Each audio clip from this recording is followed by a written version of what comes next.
William Roberts, the priest and pastor here, and so we're recording this service ahead of the Sunday so you can be watching it on the second Sunday of Easter, April the 11th. We'll have it ready to be posted up on our YouTube channel at 10:30.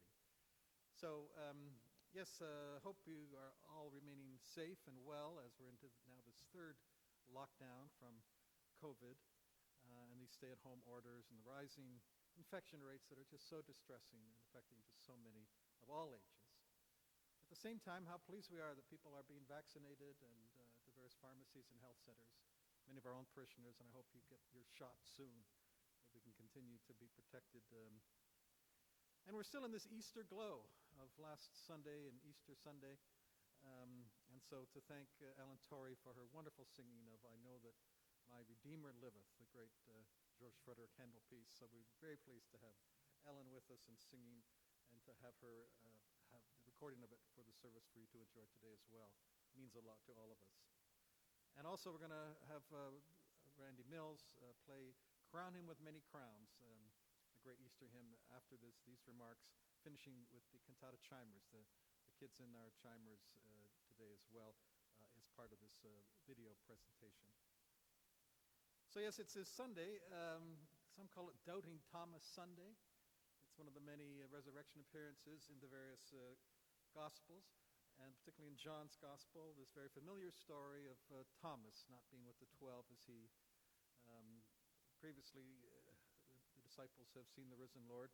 But Thomas says, I'm not going to believe unless I put my finger in his side and touch him and know exactly that he's continuing to live among us. And a week later, what happens? But there's the risen Lord who does meet with them, and Thomas says, my Lord and my God. And then, of course, as the professor once pointed out, this all leads up to the punchline, the famous line in all of John's Gospel, where John has Jesus saying, you've believed because you've seen.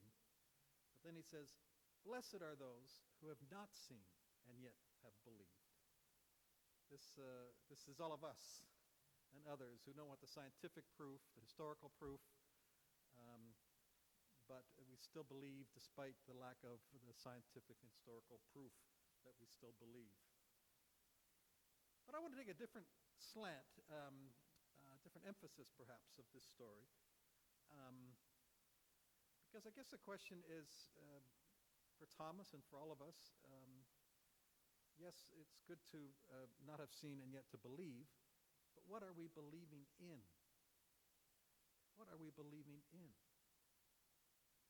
And so I want to shift the emphasis of the story from the doubting Thomas to the wounded Jesus. Because what we're believing in, it seems to me, is the risen Lord who doesn't come back in like a Greek god and show how fit he is and how sparkling his body is and how coiffured his hair is. No. This risen Jesus comes back, and what's the first thing he does? Well, he actually says, peace be to you. And then he says, I'll show you my hands and my side. Now, why would he show us his hands and his side? The wounds, the nail, the spear in his side. The first thing he wants to show them is his woundedness. And so for us Christians, this is quite remarkable that John would put in this appearance story that it's the wounded Jesus that we see. Because for John's church and the early church, these were wounded people. These were people who had been martyrs, who were witnessing to the faith, who were suffering for what was right. And they were all pretty wounded. But what the message of Jesus is on this story is, yes, to get doubt and into faith to believe, but it's the belief in a risen spirit and a God and a Jesus who keeps us acknowledging our woundedness and in love helping each other to bind up those wounds and to continue to both acknowledge and to be wounded healers ourselves of one another. This, I think, is what we believe. And the Roman Empire didn't do this, and if you were wounded, you were thrown away in the empire of that day and in many empires of our day. People who get wounded and hurt through addiction or through abuse or through neglect, through poverty. People who are wounded in so many different ways, psychologically, physically, are often sort of shunted aside. But not so for us Christians. Those followers of Jesus, we want to touch the wounds and help with Jesus' healing power to heal those wounds among us. And not only that, what we believe in the reading today from the Acts of the Apostles, chapter 4, you remember this famous story that the whole group of them were of one heart and one soul. They weren't stratified by different class or race or gender. They were a community together. It said with great power of the resurrection, there was not a needy person among them. That's what they believed in, was how to be a community where they're all together. And they made own lands or houses, sold them, and brought it to the proceeds of what was sold. They laid it at the apostles' feet and distributed to each as any had need. This is what we believe. Being wounded healers, to bind up one another, and to be a community where everybody's needs are met in our shared sense of resources that God has given us and that we share with each other.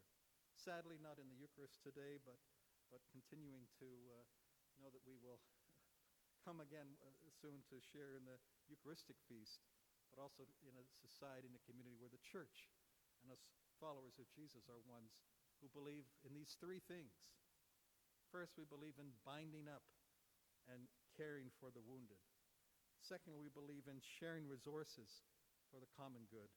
And thirdly, yes, we believe in these things because we know that even in COVID times, that we have, through Easter and God's Easter among us, a greater sense of faith and hope and love and the renewal of our minds in the beauty of the spring. So let's listen to Randy now play a verse of Crown Him with Many Crowns, and that great verse, Rich Wounds Yet Visible Above, in Beauty Glorified. The words of that hymn you can sing along at home. And then we'll finish this time hearing from the chimers, time that they've had to practice their chiming and record. I think it's Alleluia, Sing to Jesus. So St. Markers, best to you all. Next Sunday, on the 18th of April, for the third Sunday of April, we will have a Zoom service at 10:30. But for now, thanks to Robert and Tyler and Kristen and all who have been able to put this technology together so we can present it to you on this YouTube channel. God bless you, and we'll see you next week.